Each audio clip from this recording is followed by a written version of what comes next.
एक और बाब बंद हुआ। पाकिस्तान के लेजेंड गुलकार शौकत अली साहब इस दुनिया फ़ानी से रुखसत हो गए। शौकत अली साहब पाकिस्तान के बहुत बड़े सिंगर थे, बल्कि पाकिस्तान के पहले फोक सिंगर थे जिन्होंने फोक सिंगिंग की बुनियाद रखी, जो 60 की दहाई से उन्होंने अपने कैरियर का आगाज़ किया था। आपकी जोड़ी मसूद राना साहब के साथ बहुत अच्छी हिट हुई थी। यानी मसूद राना जो कि पाकिस्तान के लेजेंड गुलकार हैं और पाकिस्तान के जिनका शुमार पाकिस्तान के टॉप 5 गुलकारों में होता है, और आपका शुमार भी, शौकत अली साहब भी बहुत बड़े सिंगर थे, आप भी उनमें से एक थे। तो शौकत अली साहब और मसूद राना साहब, इनके दोनों का कम्बिनेशन बहुत अच्छा था। मसूद राना साहब तो बहुत पहले जवानी में, बल्कि कह सकते हैं 50+ थे अभी, वो अचानक वफात पा गए थे। उनको हार्ट अटैक हुआ था ड्यूरिंग ट्रेन पर जा रहे थे, लाहौर जा रहे थे सक्खर से मेरे ख्याल से। तो उनको फौत हुए तो 26 साल हो चुके थे, लेकिन शौकत अली साहब अब फौत हुए हैं 2 अप्रैल को इसी साल। आज हम शौकत अली साहब की ज़ाती ज़िंदगी और फ़नी सफ़र के मुतालिक बात करेंगे। उनकी ज़िंदगी के चंद ऐसे वाक़यात आपसे शेयर करेंगे जो शायद आप इससे पहले ना जानें। शौकत अली साहब जो कि पाकिस्तान के बहुत बड़े सिंगर थे, नो डाउट, और पाकिस्तान के दूसरे बड़े लीडर जुल्फ़िकार अली भुट्टो साहब भी, वो भी शौकत अली साहब के फ़ैन थे। और शौकत अली खुद भी भुट्टो साहब के बहुत अकीदतमंद थे, उनसे बहुत प्यार करते थे। जुल्फ़िकार अली भुट्टो और शौकत अली के दरमियान उन यादों को भी डिस्कस किया जाएगा जो शायद इससे पहले आपको किसी ने ना बताई हो। बेनज़ीर भुट्टो साहिबा की शादी पर शौकत अली साहब ने खसूसी शिरकत की, उनको खसूसी तौर पर बुलाया गया था।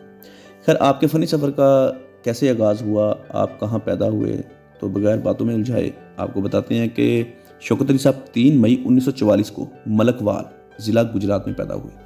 अब ये गांव जो है, जो कस्बा है, अब ये मंडी बाउद्दीन के अंडर आता है, उस वक्त गुजरात के अंडर था। आपके भाई अनायत अली भी गुलकार थे, यानी कि उन्हीं को देखकर आपको गुलकारी में शौक़ पैदा हुआ, उन्हीं को देखकर इस फील्ड में आए। 60 की दहाई से अपने फ़नी सफ़र का आगाज़ किया। उस वक्त कॉलेज में पढ़ते थे तो रेडियो पाकिस्तान के साथ वाबस्ता हो गए। वहाँ पर गाने गाते, गज़लें पढ़ते, गीत, टप्पे, माइये, जो उस दौर का ट्रेंड था, यहाँ से आपने अपनी सिंगिंग की शुरुआत की, फोक सिंगिंग की। तो मुनफरद और अपने जानदार स्टाइल से, यानी कि आपको बताया कि आप पहले फोक सिंगर थे, तो आपके जो स्टाइल को बहुत पसंद किया गया, वो इस वजह से आपको शोहरत मिलनी शुरू हो गई। फिर आपको एम अशरफ साहब थे जो मौसीकार थे, उन्होंने अपनी एक फ़िल्म में आपको प्लेबैक सिंगर मुतारिफ करवाया। उस फिल्म का नाम था माँ के आंसू। उससे आपने अपने कैरियर की शुरुआत की, फिल्मी कैरियर की शुरुआत की, और खुशकिस्मती से ये फिल्म सुपरहिट हो गई और यहाँ से फिर कामयाब कैरियर का बाकायदा आगाज़ हुआ। फिर इसके बाद दूसरी सुपरहिट फिल्म थी 30 मार खान। उसके लिए भी आपने प्लेबैक सिंगिंग की। आपको ना सिर्फ पाकिस्तान बल्कि इंडियन पंजाब जो है, वहाँ पर भी शोहरत मिलनी शुरू हो गई। वहाँ पर भी एक पहचान मिलने लगी कि शौकत अली साहब जो फोक सिंगर है, बहुत अच्छी सिंगिंग है उनकी। जो हमारे सरदार भाई हैं, सिख भाई हैं, उन्होंने आपको बहुत लाइक किया। 1965 में एक फिल्म बनाई गई, उसका नाम था मुजाहिद, जो उस वक्त पाक और पाकिस्तान और इंडिया की जंग के दौरान बनाई गई थी। उस फिल्म में सारा जंग का जो पस मंज़र था, जो अक्स था, वो दिखाया गया। उसकी सारी स्टोरी दिखाई गई, किस तरह पाकिस्तानी फ़ौजी और इंडियन फ़ौजी के दरमियान जंग होती है। उसमें एक तराना पढ़ा गया जो आज तक बहुत मशहूर तराना है पाकिस्तान का। अगर आप आज भी वो तराना सुन लें तो आपका खून गर्म हो जाएगा, आपको जोश आ जाएगा, आपके अंदर एक ऐसी एनर्जी पैदा होगी कि आप, जो बंदा पाकिस्तान से, अपने मुल्क से मोहब्बत करता है, वो ये ऐसा तराना सुनकर, ये वाला तराना सुनकर, वो तराना था साथियों मुजाहिदो जाग उठा है सारा वतन। ये तराना शौकत अली साहब और मसूद राना साहब ने मिलकर गाया। जाग उठा है सारा वतन, मुजाहिदो जाग उठा है सारा वतन,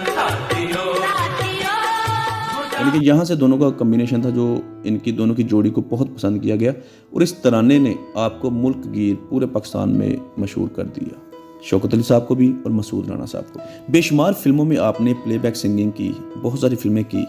आपका दूसरा गाना जो सुपरहिट हुआ, वो फिल्म, उस फिल्म का नाम था एक डोली दो कहार। ये फिल्म कामयाब तो ना हो सकी, इतनी ज़्यादा लोगों ने लाइक नहीं की, लेकिन इसका एक गीत जो आज भी मशहूर, उस गीत के बोल थे, क्यों दूर दूर रहंदे हो हजूर साडे कोलो, सानू दस दिओ होया कि कसूर मेरे कोलो।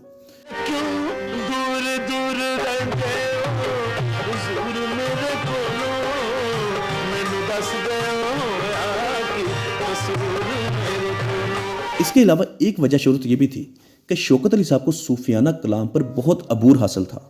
आपने हीर वारिशा और झील सैफुल मुलूक पढ़ी। इस दोनों कलाम से आपको बहुत शोहरत मिली, ना सिर्फ पाकिस्तान बल्कि इंडियन पंजाब में भी, क्योंकि पंजाबी जो हमारे सिख भाई हैं तो वो इस चीज़ पर भी बहुत बिलीव करते हैं। तो इस वजह से आपको बहुत फॉलो किया। जो आपने पढ़ा था उसके बाद बहुत सारे सिंगर्स, बहुत सारे ऐसे ऐसे गुलकार पैदा हुए जिन्होंने यही कलाम रिपीट किया दोबारा, आप ही की कॉपी की। और उन्होंने भी शोहरत हासिल की, उन्होंने भी कामयाबी समेटी। लेकिन इसके जो असल शौकत अली साहब थे जिन्होंने हीर वारिस शाह, झील सैफुल मुलूक पढ़ी। इसके अलावा एक और गीत जो आज भी बहुत मशहूर है, जिसको रिमिक्स करके बार बार चलाया जाता है, लेकिन उसके असल जो गीत के सिंगर हैं वो शौकत अली साहब हैं। वो आपकी शायरी है, आपने लिखा और आपने ही गाया। उस गीत के बोल थे, कदी ते हस बोल वे न जिंद साडी रोल वे। कदी ते हस बोल वे न जिंद साडी रोल वे, कदी ते हस बोल।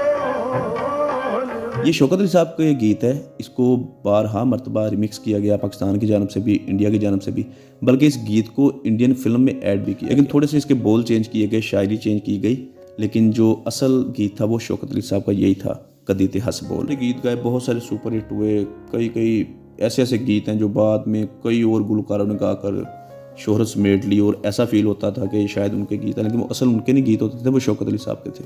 क्योंकि शौकत अली साहब खुद भी बहुत बड़े शायर थे। आपके ज़्यादा जो सॉन्ग थे आपने खुद ही लिखे थे। यानी कि आप इस चीज़ से इमेजिन करें कि आप 2 किताबों के मुसन्नफ़ भी हैं। आपने 2 किताबें लिखी, और पंजाबी कल्चर को प्रमोट करने में, पंजाबी ज़ुबान को प्रमोट करने में आपको बहुत सारे अवार्ड्स मिले पूरी दुनिया से। 1991 में सदर पाकिस्तान की जानब से भी आपको प्राइड ऑफ परफॉर्मेंस के अवार्ड से नवाजा गया। इसके अलावा भी बेशुमार अवार्ड्स जो पूरी दुनिया से मिले। एक बार जब शाह ईरान पाकिस्तान आए तो उस वक्त के वज़ीर आज़म जुल्फ़िकार अली भुट्टो साहब ने खसूसी तौर पर उस महफिल में रंग सजाने के लिए आपको मदऊ किया। यानी कि शौकत अली साहब वो सिंगर थे जिनको शाह ईरान के सामने परफॉर्म करने के लिए बुलाया गया, क्योंकि भुट्टो साहब आपके बहुत बड़े फ़ैन थे आपकी गायकी के। तो भुट्टो साहब ने खसूसी तौर पर शौकत अली साहब को अपने घर बुलाया, यानी कि उनका जो स्टे करवाया अपने घर करवाया। तो जब शौकत अली साहब भुट्टो साहब के घर गए, आपको चाहिए था हारमोनियम और आपको एक स्टूल चाहिए था। तो आपके पास हारमोनियम तो था, लेकिन वो स्टूल नहीं था जो आप सामने रखकर आप बिल्कुल एडजस्ट होकर बैठ सके। घर में एक मेज़ पड़ा हुआ था जो थोड़ा सा ऊंचा था, तो आपको चाहिए था थोड़ा छोटा मेज़ हो, लेकिन उस साइज़ का नहीं था। तो आपने वो मेज़ पकड़ा आर्ट काउंसिल के। आपने कहा कि इसको 2-3 इंच काट दो ताकि मेरे साइज़ बिल्कुल आ जाए, मैं हारमोनियम रख कर पढ़ना है, मैंने उसकी प्रैक्टिस कर सकूँ। तो जब ये चीज़ जुल्फ़िकार अली भुट्टो साहब के घर के मुलाजिम थे जो, उन्होंने देखा कि शौकत अली साहब भुट्टो साहब के ज़ाती टेबल को कटवाने लगे हैं, तो उन्होंने फौरी भुट्टो साहब को आपकी शिकायत, भुट्टो साहब आपके टेबल को शौकत अली साहब ने ऐसा किया। तो भुट्टो साहब का रिप्लाई था कि शौकत अली साहब कर सकता है सब कुछ, उसका अपना घर, तो उसे मत रोको किसी भी चीज़ से। तो आप इस चीज़ से अंदाज़ा लगा लें कि शौकत अली साहब और भुट्टो साहब के दरमियान कितना प्यार मोहब्बत था, या भुट्टो साहब शौकत अली से कितना प्यार करते थे। और इसी वजह से शौकत अली साहब भी भुट्टो साहब के बहुत अकीदतमंद थे। वो बल्कि उनको दरवेश कहते थे कि दरवेश इंसान है। खैर, ये अपने इंसान की ज़ाती पर्सनल राय होती है, हर इंसान इख्तलाफ कर सकता है, लेकिन जो इंसान किसी के साथ अच्छा चला हो, अच्छा मिला हो, अच्छी यादें हो, तो इंसान हमेशा याद रखता है। तो इसी वजह से शौकत अली साहब जुल्फ़िकार अली भुट्टो साहब के बहुत अकीदतमंद थे। फिर इसके बाद जब बेनज़ीर भुट्टो साहिबा की शादी हुई आसफ़ अली ज़रदारी साहब के साथ, तो उस महफिल में रंग सजाने के लिए भी शौकत अली साहब को मदऊ किया गया। तो इस महफिल में शौकत अली साहब ने सेहरा पढ़ा, जो शादियों में पहले पढ़ा जाता था सिंध में या पंजाब के जो इलाके हैं, वडेरा सिस्टम है, वहाँ पर आज भी पढ़ा जाता होगा कि सेहरा पढ़ना दूल्हा दुल्हन के लिए, जिसको बहुत लोग लाइक करते हैं। बहुत बड़ी शादी थी, 10 लाख लोगों के सामने आपने ये पढ़ा। ये शौकत अली साहब का कहना था कि मैंने 10 लाख लोगों के सामने पढ़ा। तो यानी कि भुट्टो फैमिली से शौकत अली साहब बहुत करीब थे। 2017 में कैनेडियन कंपनी थी, उन्होंने आपके बेटे मोहसन शौकत अली से रब्ता किया और उनसे रिक्वेस्ट की कि हम शौकत अली साहब की ज़िंदगी के मुतालिक डॉक्यूमेंट्री बनाना चाहते हैं 1 घंटे की। तो फिर शौकत अली साहब को लेकर उन्होंने डॉक्यूमेंट्री क्रिएट की। शौकत अली साहब की जर्नी, कहाँ से स्टार्ट किया, कैसे अरूज मिला, कैसे मेहनत की, कैसे इस मंजिल को पाया और प्राइड ऑफ परफॉर्मेंस हासिल कर। बहुत अच्छी वीडियो है, 1 घंटे की, आप देख सकते हैं यूट्यूब पर। इसके अलावा भी आपने बहुत अच्छे गुमदा गीत गाए, बहुत ज़बरदस्त गीत गाए, पाकिस्तान को पूरी दुनिया में पहचान बख्शी, पाकिस्तानी म्यूज़िक इंडस्ट्री को परवान चढ़ाया। आपकी खिदमत को हमेशा याद रखा जाएगा। आप ऐसे गुलकार हैं जिनको जब म्यूज़िक के बारे में बात की जाएगी तो शौकत अली साहब का नाम टॉप गुलकारों में आएगा। आप पिछले 2-3 साल से काफ़ी बीमार थे, आपको जिगर, शुगर और दिल का आर्जा लाग था, आपका बाईपास भी हुआ था दिल का। तो ज़ईफ़ुल उम्री भी काफ़ी थी, 77 ईयर के थे, तो काफ़ी बीमार, 2-3 साल बीमार रहे। और बीमारी में ऐसा वक्त भी आया कि आपको फाइनेंशियल भी इश्यूज़ बने। आपने एक इंटरव्यू दिया किसी टीवी चैनल को, प्राइवेट चैनल को, जिसमें बताया कि मैं फाइनेंशियली भी डिस्टर्ब हूँ और लोगों ने मुझे भुला दिया है। जाहिर सी बात गिला किया उन्होंने कि लोग मुझसे बहुत प्यार करते थे तो उन्होंने मुझे भुला दिया, मुझे याद नहीं रखा। शौकत अली साहब ज़िंदा है नहीं है, ऐसी बातें की जिस पर काफ़ी दुख हुआ। हमने इस चैनल से अपने उनकी ये अल्फाज जो उनकी जो ऑडियो टेप थी हमने इससे अपने चैनल से चलाई भी थी, जिसका थंबनेल आप इस स्क्रीन पर देख सकते हैं। तो पूरे पाकिस्तान को बहुत अफसोस हुआ और सब ने फिर बढ़ चढ़ कर शौकत अली साहब की मदद की हर तरह से। तो फिर आपका बेहतरीन इलाज सिंध गवर्नमेंट ने, बिलावल भुट्टो साहब ने आपका इलाज करवाया, बेहतर बहुत अच्छा इलाज करवाया, हर इलाज की सहूलत दी आपको। दरअसल जब इंसान बीमार होता है ना, एक चीज़ इंसान को ज़हन में रखनी चाहिए, बीमार बंदा जब किसी का मोहताज हो जाए तो वो, मैं अपने अल्फाज में कहता हूँ कि बेईमान हो जाता है, कि उसका ईमान नहीं रहता, यानी छोटी छोटी बातों से फील होती है। तो ऐसी कंडीशन यकीनन हो गई शौकत अली साहब की भी, जो उन्होंने कहा कि मुझे लोगों ने भुला दिया। हालांकि ऐसा नहीं था, लोग कभी भी नहीं भुला सकते आपको। आप तो पाकिस्तान की, पूरे पाकिस्तान की जान हो, आपने जितनी गायकी से, अपनी गायकी से जिस तरह पाकिस्तान की खिदमत की है, पाकिस्तानियों को जंगों के दौरान भी आपके तराने सुने जाते थे। तो खैर किस्सा मुख्तसर, आपकी तबीयत काफ़ी ख़राब रहती थी। तो जब ये वीडियो मंज़र-ए-आम पर आई है, जनरल बाजवा साहब और इमरान खान साहब ने भी, आपने हर मुमकिन मदद की, सब ने मिलकर आपका बेहतर से बेहतरीन इलाज करवाया। आपका इलाज कराची सिंध में जारी था, लेकिन जब आपकी तबीयत ज़्यादा ख़राब हो गई तो आपको CMH लाहौर में मुंतकिल किया गया, इलाज रहे। लेकिन फिर अचानक आपकी तबीयत ख़राब हो गई 2 अप्रैल 2021 को, और आप इस दुनिया फ़ानी से रुखसत हो गए, हमेशा के लिए अब्दी नींद सो गए। यूँ पाकिस्तान का लेजेंड सिंगर 77 ईयर का इस दुनिया फ़ानी से चला गया। एक और बाब बंद हुआ। आपके सोगवारान में माशाल्लाह 3 बेटे हैं, तीनों गायकी से वाबस्ता हैं, गुलकारी से वाबस्ता हैं, जिनके नाम हैं इमरान, मोहसन और अमीर शौकत अली। और आपकी नमाज जनाजा लाहौर जोहर टाउन में अदा की गई और वहाँ पर ही आपको दफन कर दिया गया।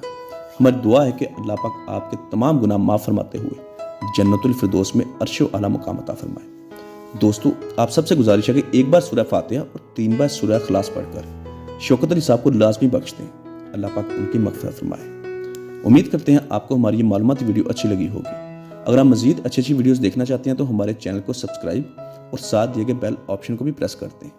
अगर आप दीगर फ़नकारों के मुतालिक, जो गुलकार हैं, फ़नकार हैं, अदाकार हैं, उनके मुतालिक जानना चाहते हैं तो इसी वीडियो की डिस्क्रिप्शन में पाकिस्तानी एक्ट्रेस बायोग्राफी के नाम से एक प्ले लिस्ट है, उस पर क्लिक करके आप माज़ी के नामवर बहुत पुराने फ़नकारों के मुतालिक जान सकते हैं, जिनके बारे में शायद आप भूल चुके हों। हमने बहुत मेहनत से ये प्ले लिस्ट तरतीब दी है, जिसको लाजमी विज़िट कीजिएगा। Thank you. मिलते हैं बहुत जल्द एक अच्छी और नई वीडियो के साथ। तब तक के लिए अपना बहुत सारा ख्याल रखिएगा।